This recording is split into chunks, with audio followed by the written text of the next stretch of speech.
a lightning bug. Got a flame coming out of his butt and all flames shooting out of there behind. You're going to see the power of God's flame of fire is going to come out their butthole.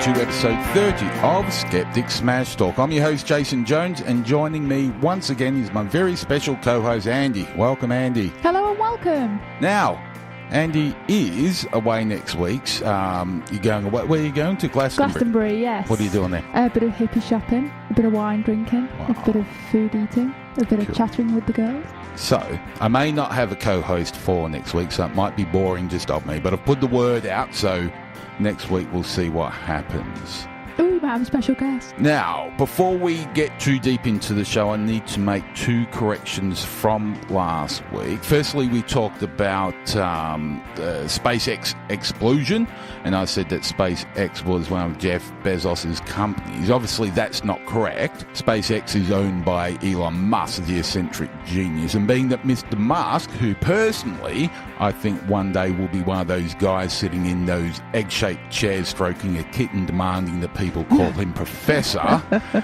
hasn't annoyed me yet. In fact, I actually quite respect him, so I do apologise. The space company owned by Jeff Bezos is called Blue Origin, and to be honest, I do admire Bezos, especially the way he runs the Washington Post and his stories that he likes to run on Mr. Trump anyway. So if you're listening to this, Jeff, don't take it personally. Just sort out the twits you've got working at Amazon's Wigan depot. Let it go. No, I'm not going to. I'm not going to let it go. The other apology I need to make is to South Korea. We're talking about Dum Dum taking his military and forces out from around the South China Sea and Japan and places like that if they didn't pay him enough money, which would lead, I said, to South Korea invading Japan. As it stands, that's not very true at all, and South Korea are our allies, and Japan's allies obviously meant North Korea, and especially after their little games this week with blowing up their nuclear devices, not too far away from China as it stands out, and I'm quite surprised that China is still standing by them. Okay, moving on from that. Andrea, yes. Did you know I swear a lot on this show? Yeah, I did actually. I noticed that. Strangely, it's one thing that I haven't had complaints about. Anyway, normally at the head of the show I give the explicit warning, but I don't think I need to do that anymore. Maybe if I say cunt more than 3 times I will. Oh, and that reminds me, we need to talk about Nigel Farage later as well. But the standard intro rules still apply. So for contact information, just so you remember, you can listen directly from the skepticsmashtalk.com website. The first 3 or the last 3 shows will always be up there for you to listen to. If you hit the blog link, you can find all the past shows there, as well as the show notes, and there's occasionally an actual blog post there for good measure. This week I put up the video and transcription links for the second referendum debate, which you can watch if you like. There are some good points that were made on both sides, but a 3-hour debate, there were very few good points. And sadly, there was only about, I think there was less than 20 MPs in attendance. But being that it was held in the second chamber and at dinner time on the first day of Parliament after the summer holidays, I didn't expect much more than that. So, all that said, Andy, let's get on with the show. Yes, let's. So, Andrea, the fascist dictators at Facebook have been at it again, deciding what photos can and can't be posted. And obviously I'm talking about they call her the Napalm Girl. It's fan. Oh, yeah, I saw this. The Vietnam photo. That's right, yeah. The naked child. Yeah, they saw it as inappropriate. Yeah, they see it as child pornography. Do they have machines blocking this, or is it people? No, it's got to be humans. Must be. There's no way. So you remember I sat there and do some things. I haven't done it for a little while, where I think there was a space one where he's sitting there looking at different star patterns and all that sort of stuff. what do they call it? The sky at night. Yes, thing, yeah. that sort of thing. So right, yeah. there's a lot that they can't get algorithms to actually work out. So that's a long-winded explanation of saying that I think that it's human beings doing that.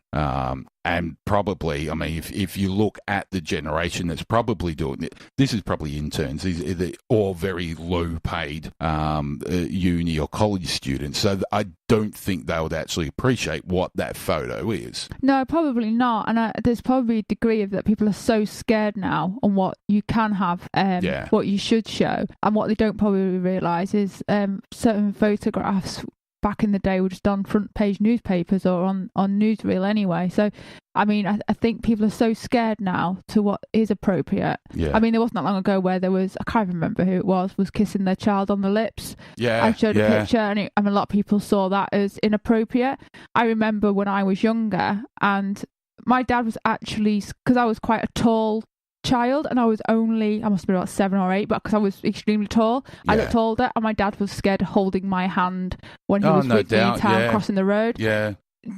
It's a safety thing, crossing the bloody road, you know. Of course, yeah. It's when you think about young adults who are in a position where they're going to say yes or no to something. I mean, was it reported and they had to do it, or was it just did they just do general checks? I'm not exactly sure, but what had happened was I think it was actually the person who took the photo. So it was a Pulitzer Prize winning photo. Yeah. And it was, so the photo itself was showing, so the girl was naked, but there was other children running away from a napalm explosion. And napalm is one of the worst things that ever been used in a war zone. If it sticks to a human, let's just leave it. It is one of the worst things that they could ever use. Anyway, so there was the Americans had dropped some napalm in South Korea and burnt out a village, and these were photos of the survivors. So she was quite badly burnt. And for whatever reason was running down the road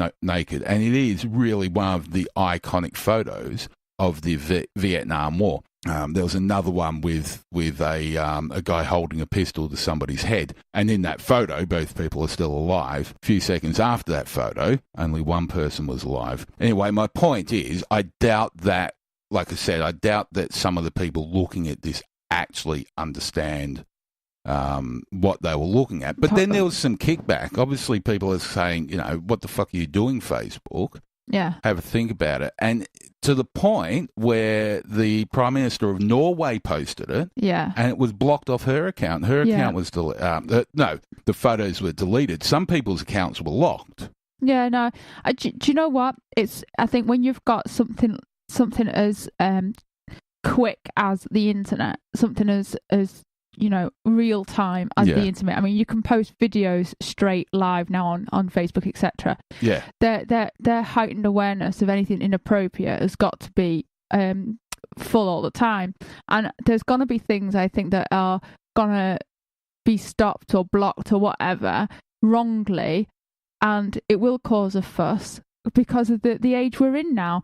And like I say, Facebook and Twitter and all these other things that are so current and I mean immediate, you're gonna have these issues. And if anything, I actually think this is made awareness of what actually happened back then. There's people. Definitely, I think people are going to say, "Oh, what was this about?" Read about it. Oh my God, did that really happen? Because how many people fall asleep in a history class? Do you know? And I never did. Yeah, I'm sure. And do you know? So, if anything, if you look on another perspective, yes, you've got to. There is going to be a bit of over control on these things. Yeah, it's kind of think of the awareness that's raised. Yeah, it's like a reverse Streisand effect where they tried to hide something, but it's still come to light, which is good. But I think when we look at this instance, so surely when the Prime Minister of Norway posts something, there must be something that identifies a person. and female Prime Minister postings, if it was bloody Putin or Trump or some dickhead like that, I get it. They'll be reposting it as a shit stir to try and just be twits. But I don't think they're using any particular. They've just got a blanket. Does it show this? I reckon there's probably a checklist somewhere. Yeah. Does it show this? Does it show this? has anybody yeah. reported? And if it checks some of them boxes, just block it and then ask questions later, maybe. I've reported right wing, like the very racist right wing pages, and we've got a few local actually. Reported them to Facebook, and they're posting things like, all Muslims must die and that sort of shit. You post them to Facebook, report them to Facebook, sorry, and it's 50-50 whether they say, oh, it's free speech or something. Yeah, they say does not breach community standards and all that sort of bullshit. So they really need community, isn't it? Yeah, exactly. But Erna Solberg, the Prime Minister of Norway, what she did was she took some other historical some violent photos. One was actually Martin Luther King. There was one of the other photo I was talking about with the MVA soldier about to shoot somebody, and then Tiananmen Square, and just sort of blocked out bits and pieces of that just to make a point. And now it only took about 4 days, but Facebook have reversed their decision on it. So brains do come through eventually, but very eventually. Yeah, people kick up a fuss. It'll all be okay in the end. Yes. But there was another famous photo that didn't come to prominence today, but the person in that photo actually passed away. And I'm referring to the VJ Day photo where there's a sailor, and a nurse doing the what looks like a very romantic kiss.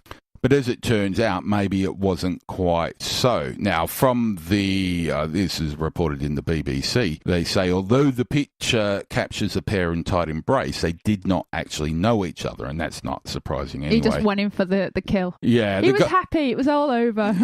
Yeah. Mr. Mendoza, he was a sailor, said he was actually, at the time, now get this, at the time, he was there on a date with his future wife, who can be seen smiling in some of the other photos. You can imagine this if it was all over Facebook. Exactly. And you said it wasn't much of a kiss. Mr. Friedman recalled in an interview with the Veterans History Project, it was just somebody celebrating. It wasn't a romantic event. So that's sad that it actually takes a bit of the mystery out of that photograph. But again, it's just another one, though. That's a photograph that will, for generations and generations, captured a moment. Yeah. Not a duck face in sight.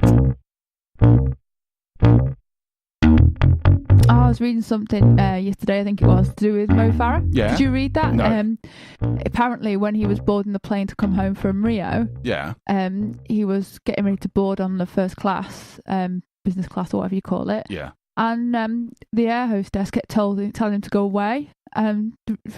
Basically refused to believe that he was a first-class passenger. It took other passengers to say, do you know who he is? Not that this should matter. Was it because of the colour of his skin or his religion? I can't remember. Hard to tell. Be fair, like when you see, he's just a black guy. So, I mean, how would you know what his religion was anyway? Yeah. But the air hostess, refused to allow him to queue because they were boarding that section at that time. I'm assuming we're not in the UK. No, it's flying back from Rio, so wherever he was flying back from. But might have been going.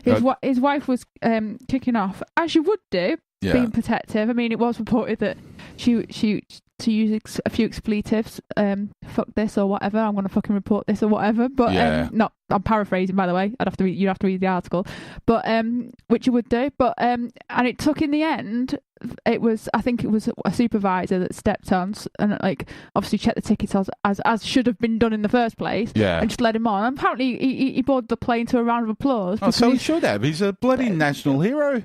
Well, at the end of the day, what if he wasn't an Olympic medalist? Yeah. What if he was just a black guy with his hold-all trying to get on a plane? Yeah. Do you know? Yeah. And I mean, I think they did actually mention the fact that he is Muslim on the article, I think. But when you look at Mo Farrah, when you just look at him, he just looks like a very, very skinny black man. Yeah. Too skinny black man. He had his Great Britain team hold-all, but I mean, then again, we can all buy that on merch, can't we? Yeah. But why does it shouldn't even matter. Do you know? Just check the man's ticket. I'm going to do a racism right now. If I see a very skinny black person with some Olympic kit in their hand, I'm going to expect that they're a runner. Now, call me racist, whatever you fucking want. Call me a profiler, but do you know what I mean? Are you trying to say that it tends to be long distance runners tend to be black and skinny and quick? Don't see too many white men winning the marathon. No, you don't, do you really? No. Mo's running this weekend. Yeah, he's today, right now, right this minute, He's man. To be fair, it might be over now. Yeah. But he's doing the but half marathon. His wife is also running the half marathon. Is she really? She is. She started training 8 weeks ago, or 8 months ago. Because she's not an athlete, is she? No, but she was being interviewed this morning, and they were saying, "Oh, you're joining the athletes." Because I'm not an athlete, and this is only her second ever half marathon. That's awesome. And she started training 8 months ago. And she was really nervous and stuff. And obviously her husband's running also. I hope she doesn't get better time than me. She might do. She probably would. I mean, she's not got a bad training partner, has she? Really? Yeah. Imagine going out for a training run with Mo. No, it would hurt Mo surely because his God. legs would need to stride out. Yeah. Unless she's super quick, I might not be doing her justice. You know, she may be the next Olympian. But I can just back to the story for a moment. I can imagine her kicking off because Mo is, when you obviously never met him, but whenever you see him in the media, he is the quietest, sweetest, he's just so most polite. loving person. He's just so quiet and shy and. She's a little bit more aggressive and very protective of him. I think aggressive is the wrong word. She's just got an opinion. Yeah. She'll speak up for what she thinks. I don't think aggressive is the right word. Yeah. But I can imagine. Yeah, she would step up. You know, don't forget they've got kids, and her first instinct would be to protect her family. The kids, exactly. And this was I just had a quick look at this was Delta Airlines, and they're well known. For this sort of thing. There's been 3, 4, 5 maybe cases that stand out this year alone. There was one person who said Allah Akbar, which in English means God bless. So saying words like that can get you kicked off a plane. There was another one. I can't remember. I'm not going to say there was 2 cases. One was with another airline. One was with this airline where a reasonably well-known person who happens to have brown skin kicked off because the plane was 4 or 5 hours late, and the Delta weren't giving any information about what was going on or giving any updates and things like that. So he got onto his Facebook Live and started. Oh, yeah, I saw that. You know what I'm talking about. Anyway, so by the time eventually the plane comes along and they kick him off, won't let him on because he was a troublemaker and was making people uncomfortable and all that sort of stuff. So that's the new thing with airline stuff. And we've talked about this before, even being careful about what you read. If you get on a plane and for whatever reason, the airport staff think they don't like you, they just pull the bullshit, we fear for our safety. So everybody's got to sort of get on, know their place, obey, and sit there nice and quietly, and for fuck's sake, don't talk in anything except for English. Yeah, it seems that way, doesn't it? Yeah. Very much so. Final thought on Mo. They're talking about giving him a knighthood. What do you think? Do you think he will, A, do you think they will give him one, and B, do you think he'll accept? I think eventually he will get one. Yeah. And I don't believe he will not accept it. You don't believe? That's a triple negative. I still don't even know. So he's going to accept it or not? I think he would accept it. I think he's too polite not to. I think he would see it as an honour. But I think he'll accept it. Whatever you think about knighthoods, whether they're worth anything, I think he's one of the many that's raised the profile in sport, but also has brought some positive some positive things into people's lives. Exactly, in terms of getting out there and taking part in sport. I mean, I've never seen so many people running on pavements. It's amazing. I mean, isn't it? I've always ran, and I used to get looked at like, who's that strange person? Especially our town is small town. You don't tend to see anybody doing anything out of the norm. No. They just zipping about in their cars. So when there's somebody out running, it was always a bit of what are they doing? And now there's just people out. I mean, to be fair, there's other things like, the introduction of park runs and stuff like that. But I think people like him who I think, bring sport to life, I think that is a positive role model. When we first moved to this area, so we moved from Warrington, where there was a lot of people. Where we were living in Warrington, there was quite a few people like out and about running. It wasn't an odd thing to see. But when we moved here, 4 years ago? Yeah. It was so you explain, you'd go out for a run. Oh, you used to get all kinds of abuse.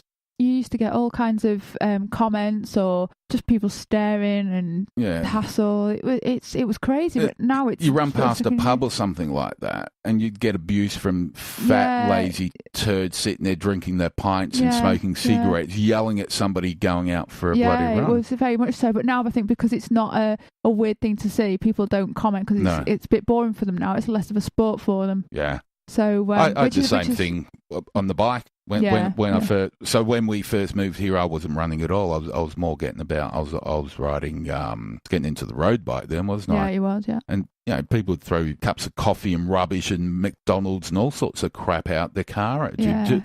Never got. But you're right. Yeah, I think Mo's done a lot. But I think the thing that stands out and the reason I love Mo so much is that, so at the Olympics this year, before his 4th medal, he said that each of his kids, bar one, had a medal and he had to win another one so he could give the 4th one a medal. So I dare say if he gets a knighthood, he'll pass that on to one of his kids as well. I think you'd have to split that, to be fair. You can't get more than one knighthood, can you? No.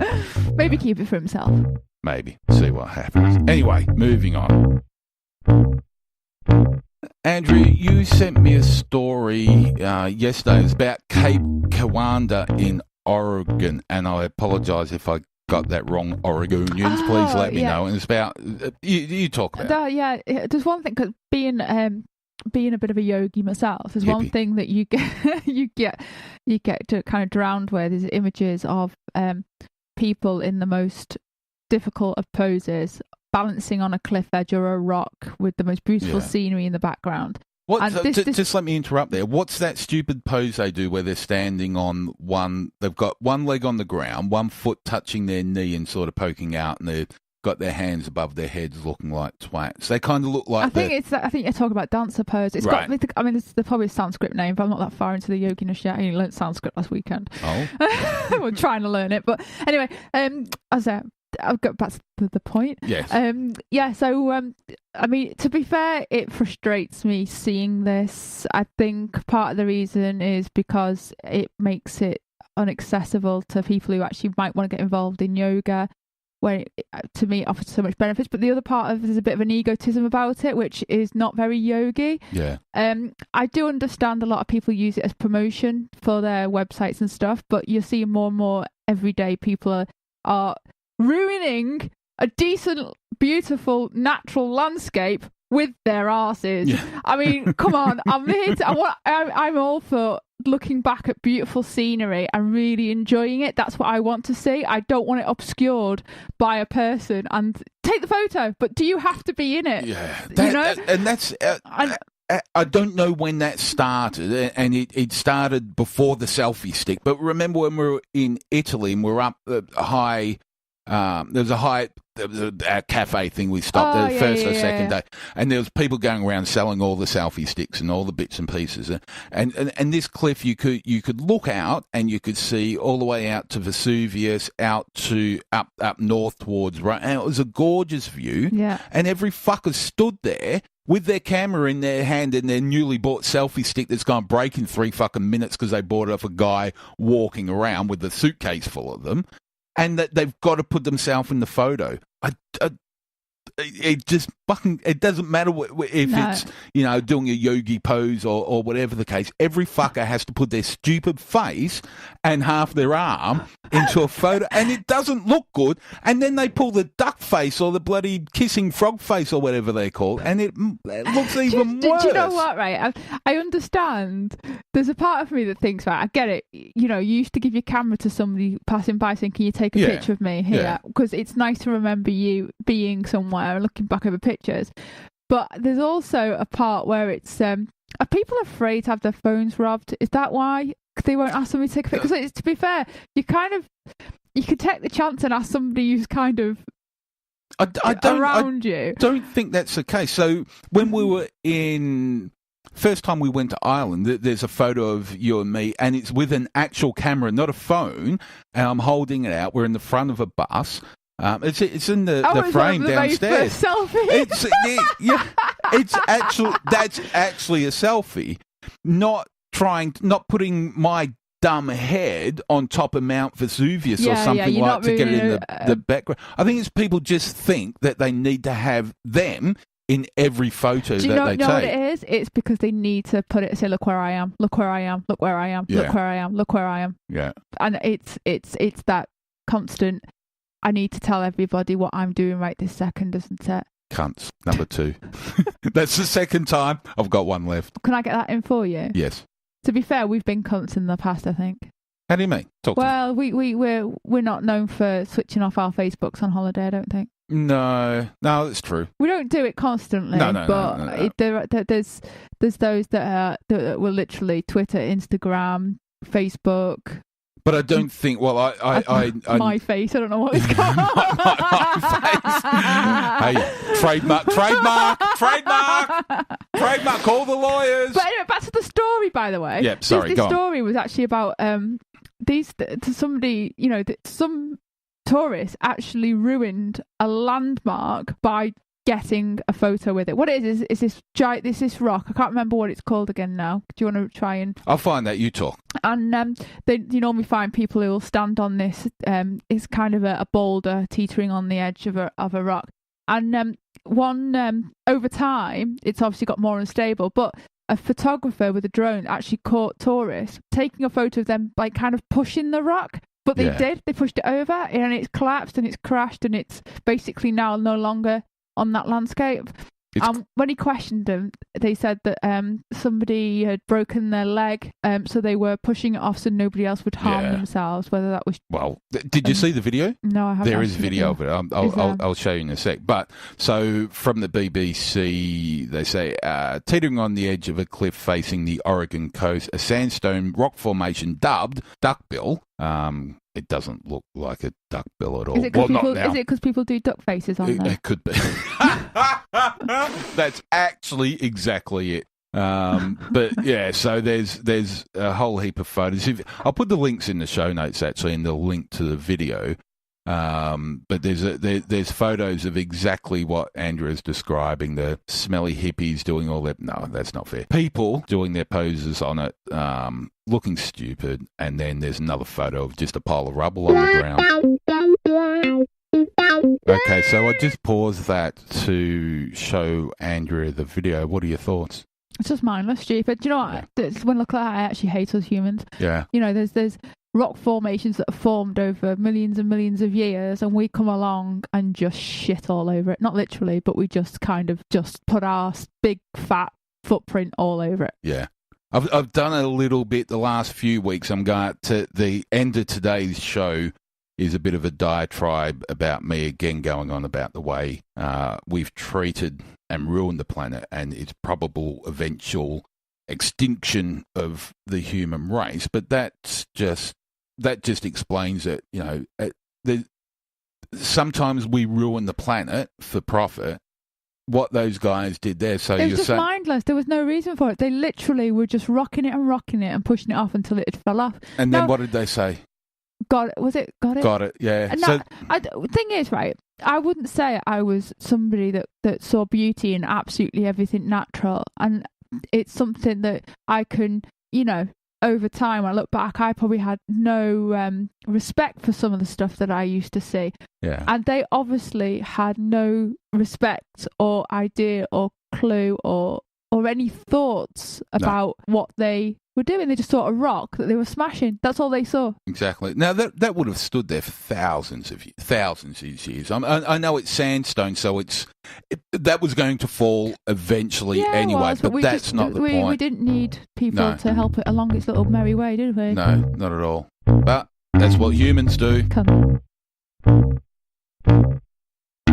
Okay, so last week we talked about Thomas Midgley Jr.'s contribution to the newly agreed Anthropocene epoch, with Midgley playing the role of villain in my story and recommendation for the measurement point. This week we will talk about the hero, and as with any finely crafted graphic novel story, Clair Patterson was an accidental hero who, if he didn't have the tenacity and the drive in the face of possible professional suicide, the world, the planet, today would be possibly in the midst of a runaway environmental death. And when I say by accident, I'm not trying to over-dramatize the story by any means. Patterson was working on what was supposed to be a very simple problem at the time that was throwing up some obstacles. He was trying to calculate the age of the Earth, and you'd think that'd be quite simple, right? Well, just imagine trying to do basic calculations with some of the finest tools around, or better yet, imagine trying to calculate basic arithmetic, but every time you look down at your paper, the numbers were different. This is exactly what was happening with Patterson, and it all points back to Thomas Midgley. But to explain, I need to go back to the 17th century, where in 1650, Archbishop James Ussher in Ireland wanted to also know the age of the Earth. But being that at the time, the Bible was the only actual reliable reference to anything, or so they thought, but the Bible didn't actually say anything about the age of the Earth. So Ussher searched the Old Testament for a known date that he found in the second book of Kings, and this was the date of the death of the Babylonian king Nebuchadnezzar. He also calculated all the begats in between Adam and Nebuchadnezzar, and there was 139 of them for anybody playing at home. He concluded, in his words, the entrance of the night preceding the 23rd day of October, the year before Christ, 4004. Or, in plain English, around 6 p.m. on the 22nd of October, 4004 BC, was the day, according to Ussher, that the Earth was born. And even by today's standards, Ussher's chronology is a considerable feat of academic skill. It demanded great depths of knowledge and learning in what was then known of ancient history, including the rise and fall of all the great empires like the Persians and the Greeks and the Romans, as well as expertise in the Bible and biblical languages and ancient astronomy and ancient calendars. Now, Ussher's account of many historical events, which had many sources, not just the Bible, is in pretty close agreement with modern accounts. For example, he perfectly calculated the death of Alexander the Great in 323 BC and that of Julius Caesar in 44 BC. But the last point of reference that he had outside of the Bible was the death of, as I said, Nebuchadnezzar. And beyond this, he had to rely on other considerations, as I mentioned. But faced with inconsistent and very flawed texts and manuscripts, all of which were originally passed down generationally by word of mouth, obviously, as you can imagine, this caused him some problems. Now, in modern times, all except for the young earth creationists, the likes of the disciples of King Ham, know that this is impossible, even to entertain the thought of such a young earth. That aside, and even for now, keep aside whether or not the earth was created by the father of a Palestinian carpenter with a penchant for spreading disease and famine and death, even to her most ardent followers, or if it was created as a result of some sort of chain reaction due to the gravitational forces and the universal laws of physics. That's not important right now. We must admire Ussher's achievement, as given what he had to go off, the evidence that he had available to him, the only thing anyone can actually argue from his results, when you compare his results with his reference material, the only thing anyone can argue is the actual time of day. And I know I'm going to get hate mail for saying this, and I don't give a fuck. You have to admire the academic achievement of somebody that for just about everything else, I, and most likely nearly everybody that's listening to this, is either vehemently against or vehemently disagree with or appalled by. But you can't not admire something that of its time was quite a remarkable calculation. Anyway, so let's leave the 17th century and get back to the comfort of the 20th with a detour of about, I don't know, 1 million or so years ago. But I'll get to that soon, I promise. So in 1947, Clair Patterson was given the assignment to find the age of the Earth. And as was the case with all the clever boffins of the time prior to this, Patterson, with his master's degree in spectrography, was recruited into the Manhattan Project, and he worked out at Oak Ridge, where he became a master of mass spectrometry, hence the reason he was given the task to find the age of the Earth. So what was known at the time is that you couldn't age the Earth from Earth rocks, as tectonic movement and subduction means that the Earth's surface is constantly going through a kind of geologic recycling process. But this is not the case with all rocks, and especially the rocks that tend to like to bombard the Earth from space. So it was thought that if Patterson could take meteorite samples, he'll be able to use the ratio of lead to uranium, because if you remember from your home economics class, uranium decays to lead at a very calculable rate. And that's sort of simplifying the process. But to be honest, that's really all you need to know to age something that contains lead and uranium. If, for instance, you have a known amount of uranium-238 and you know that it will decay to an amount of lead over time, give or take a few percent, if you can count both elements, you can very easily age your sample. Quite simple, right? Well, not so fast. Patterson had to find a way of calculating the lead content, specifically from zircons, as they were thought to be some sort of time capsule because of its crystal structure. It can survive a lot of the geologic processes, but also because zircon has trace elements of uranium. That, again being very simplistic, is very easy to calculate, but the lead, not so much. Especially not if the samples have been contaminated. Remember my analogy of trying to calculate basic arithmetic, but every time you look down at your paper, the numbers were different. That's what was happening. Every time Patterson measured the trace amounts of lead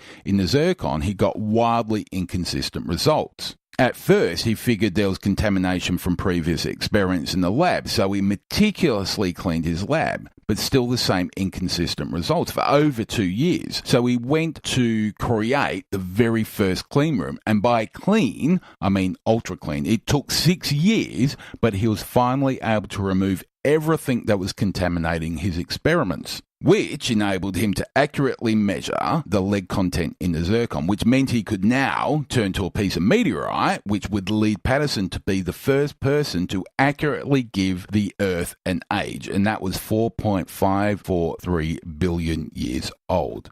Now, as a result of his work, Patterson became the leading expert of environmental lead, and he, as well as everybody else, had thought that the lead levels in his readings were from naturally occurring atmospheric lead, but he needed to know how lead circulated in the environment. Ironically, his latest research was funded by the American Petroleum Institute. And by measuring the lead in deep and shallow waters, being that it takes several hundreds of years for the deep and shallow ocean waters to mix, Patterson concluded that the higher concentrations in shallower water levels meant a recent contamination rather than anything that's occurred over geological time, which meant that he could measure the rate of contamination at the surface. So now Patterson returned to the problem of his initial experiments in the contamination he had found in his blanks used for sampling. He determined, through ice core samples in Greenland, that atmospheric lead levels had begun to increase steadily and dangerously soon after TEL began to see widespread use in petroleum, which really caused a problem for Patterson, as the fuel companies were the ones paying the bills. But against advice, he published his work anyway, and nearly immediately the petroleum industry struck back, removing funding and even trying to get him fired. Not to be dissuaded, in 1965 he published his paper titled Contaminated and Natural Lead Environments of Man. In it, Patterson tried to draw public attention to the problem of increased lead levels in the environment and the food chain from lead from industrial sources.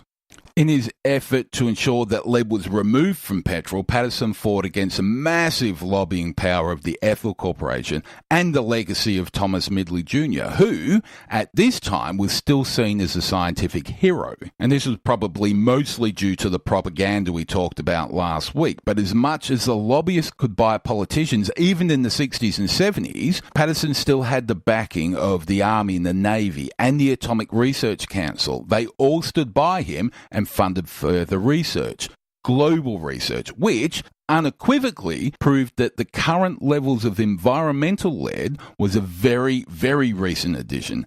But still the propagandists were winning the argument. That was until a senator from Maine called Edmund Muskie stepped in. He was the chair of a subcommittee on air and water pollution. In 1966, he held hearings on the matter of environmental lead. Now, for whatever reason, and there are many theories, but the hearings were scheduled to be held at the same time that Patterson, who was the expert in the field, was to be in Antarctica.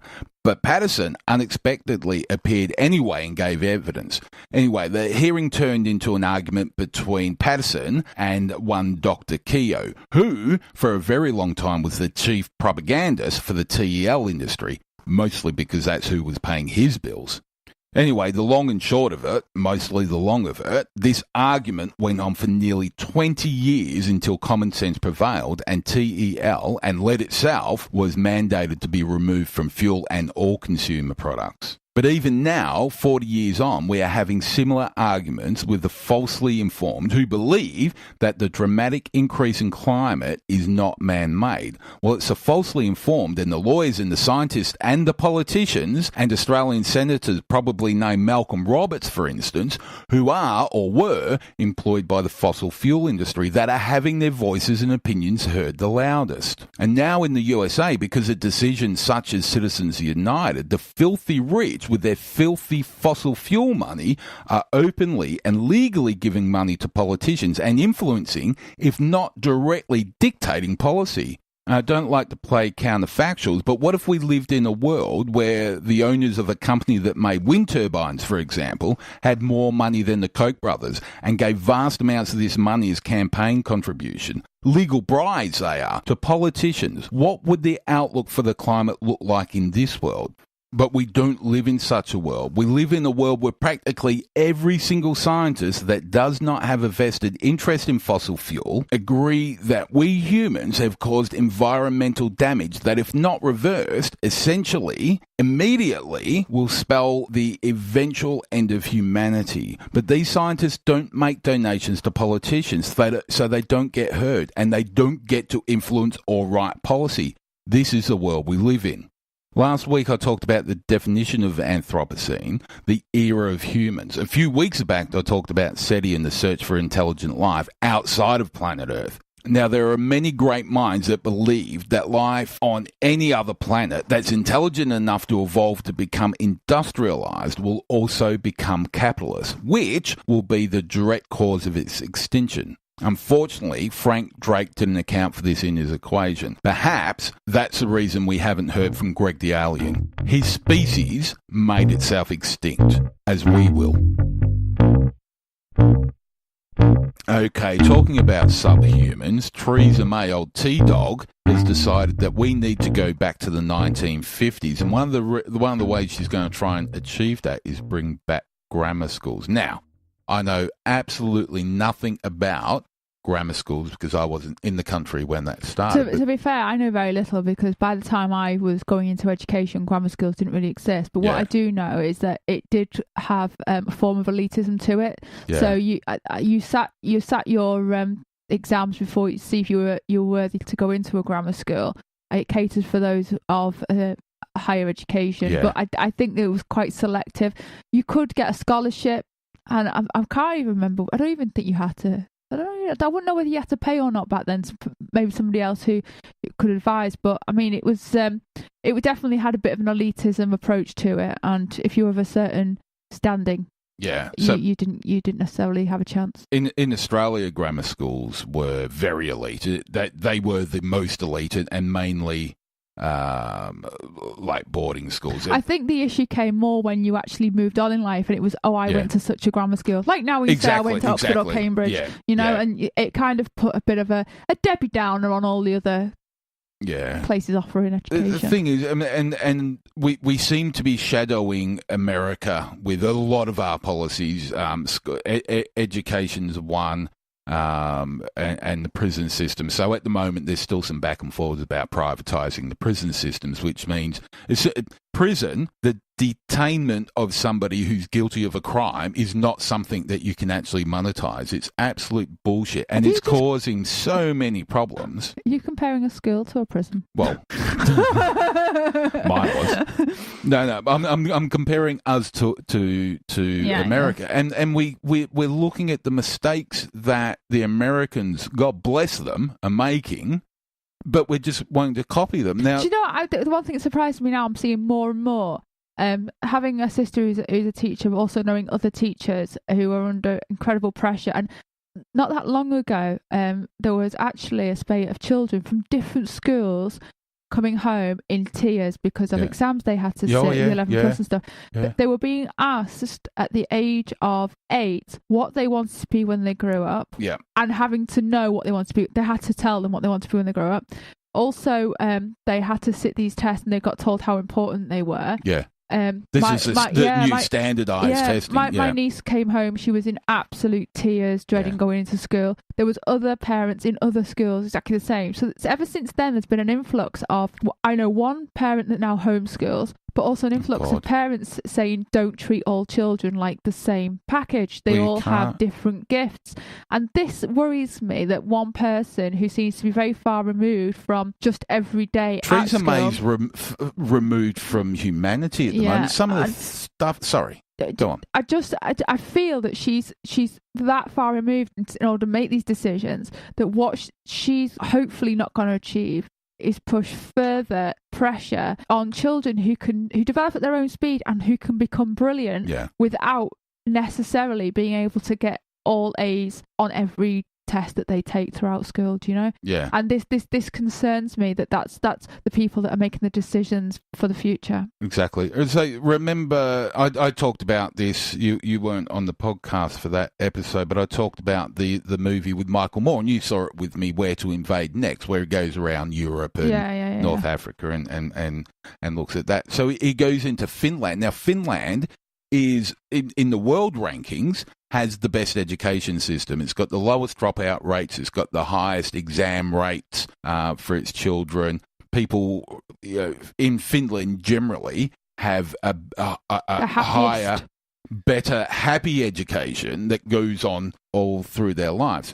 Finland's education system is completely free. They have less study time. They're taught to go out and explore and play in the mud and climb trees and do all that sort of bull. They don't have standardized testing. They don't have multiple choice testing. Anybody who hasn't seen it, you have to watch this. Even if you don't like Michael Moore, just watch this part of the video when they're in Finland. These really, really, really smart teenagers are shocked when they're asked, well, how do you know the answers if you're not given a multiple choice question? Where do you get the answer from? And one of the girls turns around and says, well, you just have to know it. The thing is you're more likely to go away and learn things and enjoy it. You're going to learn things when you enjoy it. Being forced and coerced to learn in a certain pattern in a certain way does not make you learn things. But one of the big things that the Finnish schools make sure that they do is they mix people. They mix the socio-economic families and children in the same class. So if you've got let's imagine here, if you've got a low socioeconomic area that's got a low socioeconomic school. Now we judge schools now in the UK by how many free school meals they get. That's how the success of a school is.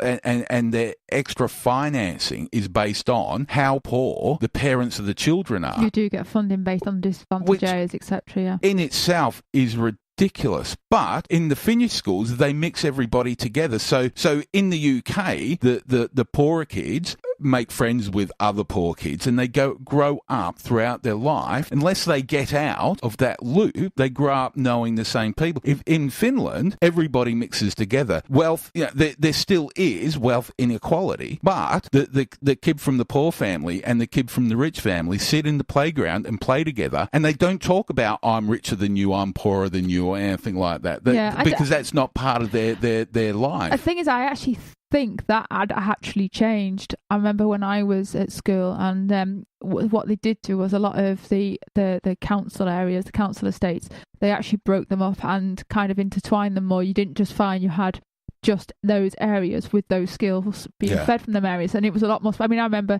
when I was picking my high school, there were certain high schools I didn't even think to go to just because it wasn't my type of school. Now that doesn't exist, and there is, I believe, there is a mix there because the residential areas surrounding the areas are mixed. I mean, don't get me wrong, it's still bred by the parents and what their parents allow or want their children to do and to to mix with. So, but unfortunately, things like this, and I do think a part of the academy school is actually wasn't helping this. I think that was a step to this, I believe, in my eyes. That's what they're aiming to actually go back on. Exactly. So, see, academisation, that was the same as, I can't remember what they call them in America now, it'll come to me, but it's the exact same process. If they set testings in the schools to a level where it brings down the average, and if it gets to a certain point, the school can then say, okay, we want to become an academy now, get a sponsor to come in and apparently change the results of the school. So they've created a test, made it hard so that kids are failing, and then said, well, now you can become an academy school and move away from the local authority who the central government mandated to force the rules onto the schools in the first place. And in the meantime, teachers are leaving the profession. Exactly. And you're losing good teachers. Yeah. And what with all of a sudden now we're going to start trying to make it harder for immigrants to come and work. We won't be able to find any teachers from outside our own bloody country because we're so single-minded. It's a shame. Teachers, and I mean, I used to joke about teachers, but teachers actually feed the young minds. Exactly. And they should be treated with a high esteem, and they should be actually given a lot more credit and a lot more time and space in order to do so. And Teresa Dismay, that's her new name, she needs to go and spend a year in a school. Yep. Or at least.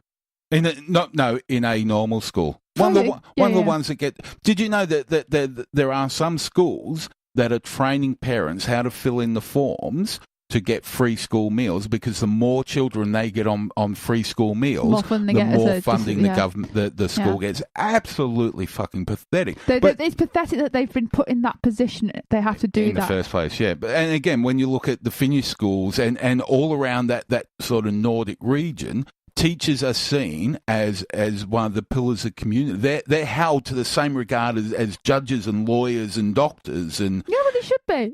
In America, they're treated like shit. We are better in the UK at the moment with like the community respect for a teacher is quite good. In America, they're treated like shit, and they're paid like shit. If you think they have your child for 38 weeks of a year, all day, they're there not just to feed them with their education, but just in general standing in their welfare too. So those teachers need to be given a lot more credit, a lot more freedom, and a lot more time, and stop being put under so much of these other pressures of red tape. And the thing is, we'll argue this, and they'll just come back and say, well, that means we'll have to take money from the NHS, the usual arguments. It's just bullshit. What they need to do is stop spending money on stupid policies like building fucking brick walls around the country to stop fucking people coming into our country. Yeah. Fucking share love, people. It's one big one world. Trees of dismay. We're going to get a little bit off topic now, and I didn't put any notes together for this, but I still can't get... and I say this now because on my Facebook page, you get that thing, a year ago you posted this and all that sort of crap. So last week it was a photo of that little Syrian boy, the little 3-year-old that drowned, and everybody's forgotten about that. But there was another one popped up the other day, and it's a photo of it's not a photo, it's a drawing, it's a cartoon of a refugee boat butted up against a big naval vessel with all the guns pointing at the refugee boat, and somebody saying, where are you from? And the refugees yelling up the world. Yeah. Yeah, and that's the way. How is it that how is it that somebody? So we're going to talk about Brexit in a minute, and our friends up north are going to do some clever stuff. A few hundred years ago, Hadrian built a wall and said, right, this is my part. Anything on the north of it's mine. Anything on the south's yours. Yeah. Trump wants to build this border across Mexico. Why is it, forget the wall there for now, how is it that because you were born on one side of a border that's nothing more than a line on the map, you can't that you get these rights and somebody else gets another? It's absolute fucking bullshit. You're telling me there's not enough wealth to make everybody okay. It's disgusting. It really is. There's a calculation, if all the money in the world was shared equally across for every human in the world, everybody would, there'll be no starvation, there'll be no famine, there'll be no poor. You know what? It always strikes me, and I hear it time and time again. We weren't born this way.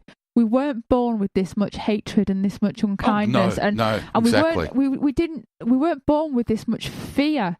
I mean, to be fair, a lot of it is fed through fear. You know, what are we scared of? What are we scared of sharing our community with somebody from a different race and religion or a different background? It hurts and it upsets to think that we've actually been molded this way throughout our lifetime because people weren't born with hearts and souls like this. It's fear that somebody else is, and that's what Trump's instilling. Oh, are we born and we just like building brick fucking walls?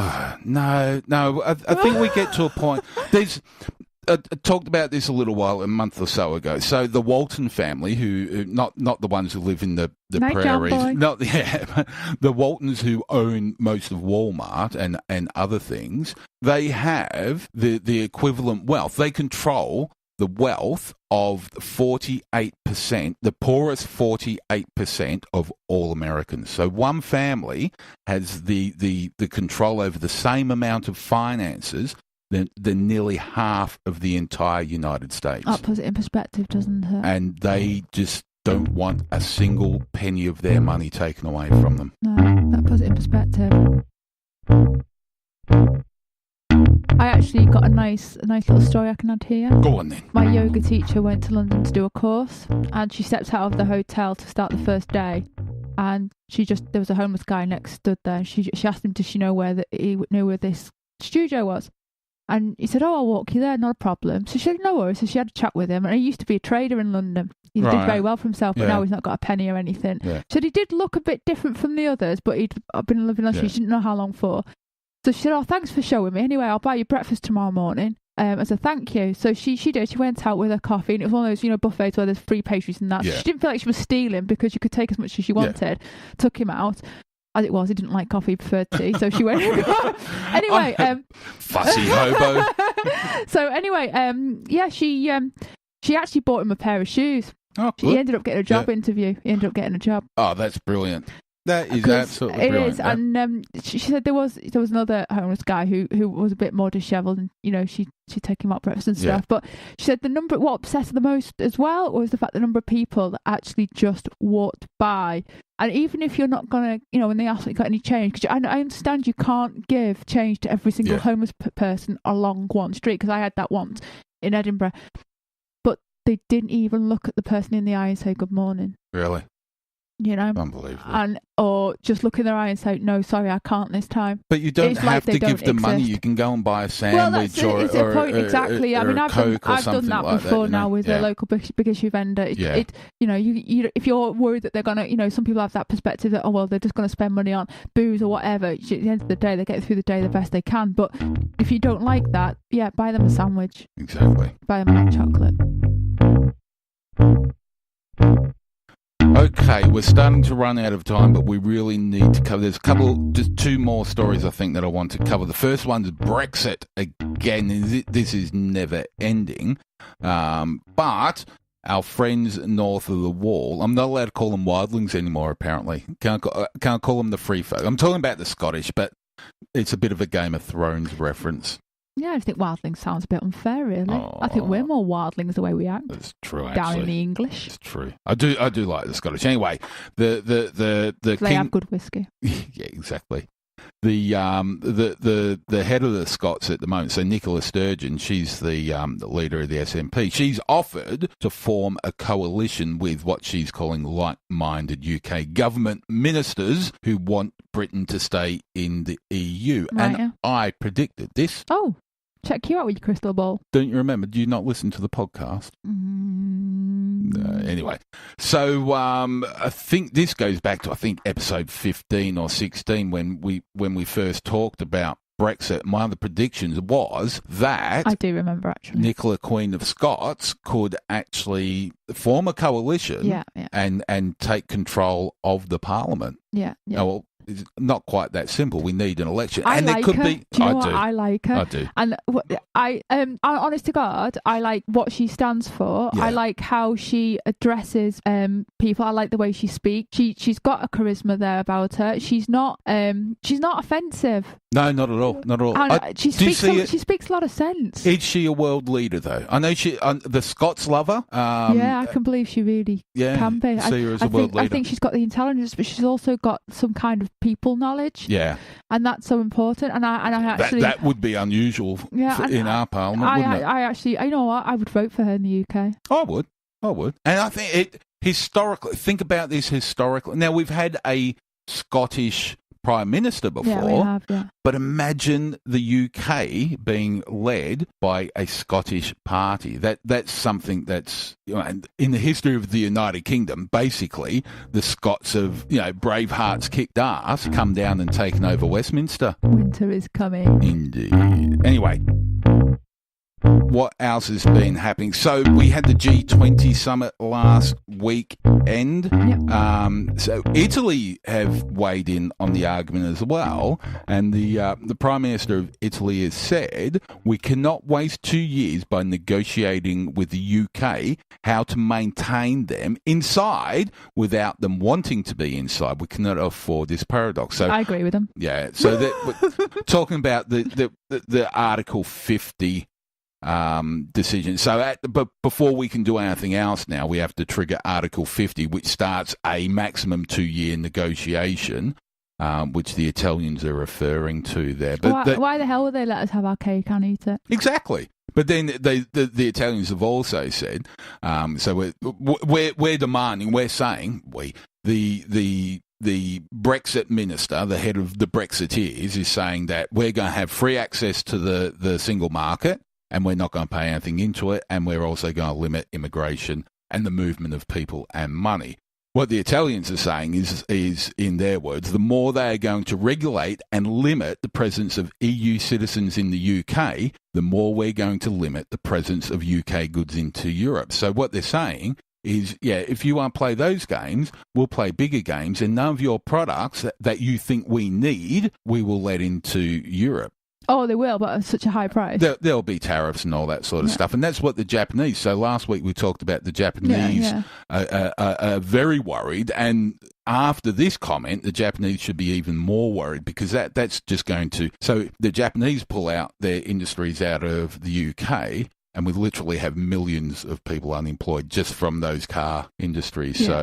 And then Australia's chimed in. So one of the things that Boris and numbnuts Farrah was on about was that we'll have a strong trading partner with Australia. Except for Australia have now said that they'll negotiate with the UK, but only after they've negotiated with the EU. So of course they would. They're stronger together. Yeah. We had the least argument to move out of the EU. Exactly. We kept our own currency. We kept our own level of rules to a degree. We were hardly affected by a lot of what the main of the EU were. We had the least reason to complain. Exactly. And what we've gone and done is just pissed all over that and made it even worse. Well, we jumped on the bandwagon of lies. When I say we, nationally, Nigel Farage started this bullshit a few years ago. David Cameron capitulated and is an absolute fucking moron for doing so. Cameron is the one responsible for the end of the empire. Yeah. Absolutely. He should have told Farage to piss off. Yeah. Now Farage is to be investigated by the CPS. Apparently, there's been a petition and a lot of evidence put together that Farage, as part of the Brexit campaign, has incited violence and racial hatred. How did that take so long to come about? I know. Well, it turns out that the evidence was given to the CPS a little while ago, and they just said, no, there's not enough there. So that's why they went to petition and got nearly 50,000. Yeah, they should have gone to Facebook. Yeah. So there's a whole big chunk of mess. We've made this decision all based on a big fat bunch of lies, and there's no way of getting out of it now. I don't think. It seems like the European Union, the European Parliament, are saying, well, you've made your decision, fuck off. Made your bed, lie in it. Yeah.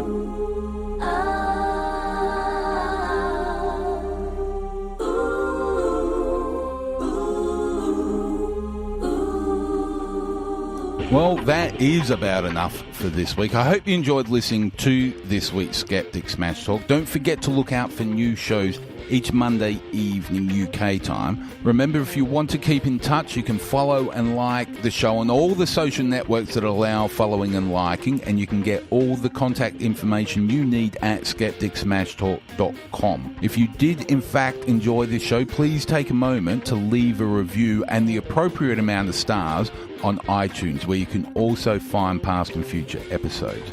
Better still, if you really enjoyed the show, feel free to post the links and share all the information with all your friends on all of the social networks. So on behalf of myself and Andrea, thanks for listening, and until next time, this has been Skeptic Smash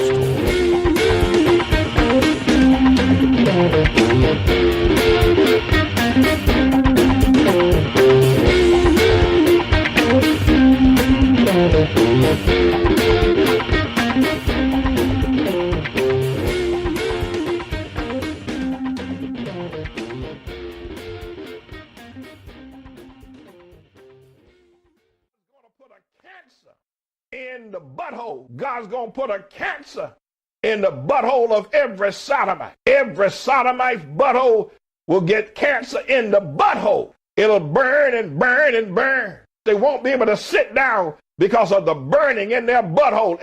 He can't sit down. He's got a burning in his butthole. He's got a fire. He's got a flame coming out of his butthole. God's going to have a flame coming out of your butthole. You're going to have a flame coming out of your butthole. If you thought that AIDS was bad, you ain't seen nothing yet until you see the flaming butthole. Your butthole will be flaming, and you will not be able to sit down until you have a flame coming out of your butthole. And there'll be people walking around all over America with flames coming out of their butthole. And everyone who takes it up the rear, everyone who has a penis injected in his butthole, when that penis comes out, the flame will start burning, because ain't nobody gonna stick no penis in that flame. That flame will be an eternal flame coming out of the butthole of every sodomite. Flame coming out of the butthole, flame coming out of your butt. That man pulls that penis out of you, a flame is going to come out, and nobody will ever stick a penis in your butthole again, because it will be on fire. You ain't seen nothing till you see the flame coming out of T.D. Jake's butt. Lightning bug got a flame coming out of his butt, and all flames shooting out of there behind. You're going to see the power of God.